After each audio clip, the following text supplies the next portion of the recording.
نبی کریم صلی اللہ علیہ وسلم کا فرمان ہے کہ میری امت میں قضاء و قدر کے بعد اکثر موت نظر لگنے سے ہوگی۔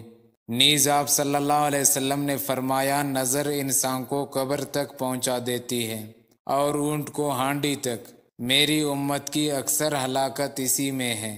ایک مرتبہ اسماء بنت امیس رضی اللہ عنہ نے عرض کیا کہ اللہ کے رسول صلی اللہ علیہ وسلم، جعفر طیار کے لڑکوں کو بہت جلد نظر بد لگ جاتی ہے، کیا میں ان کے لیے جھاڑ پھونک کراؤں؟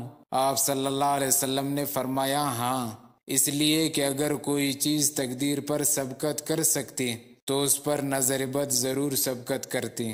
معلوم ہوا کہ نظر بد کا اثر انتہائی نقصان دہ اور تکلیف دہ ہے، یہاں تک کہ اگر کوئی چیز خلاف تقدیر پیش آ سکتی اور ضرر پہنچا سکتی تو وہ نظر بد ہوتی۔ نظر بد کا اثر دور کرنے کے لیے بزرگوں کی تجربات سے ثابت شدہ یہ عمل کریں، انشاءاللہ نظر بد کے سب آثار ختم ہوں گے۔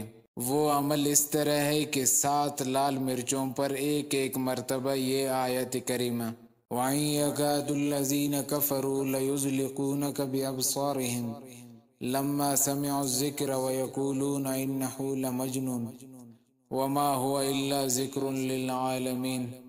پڑھ کر دم کر کے بیمار کے جسم کے اوپر سر تا پیر 3 مرتبہ گھما کر جلا دینا نظر دور کرنے کے لیے مجرب عمل ہے۔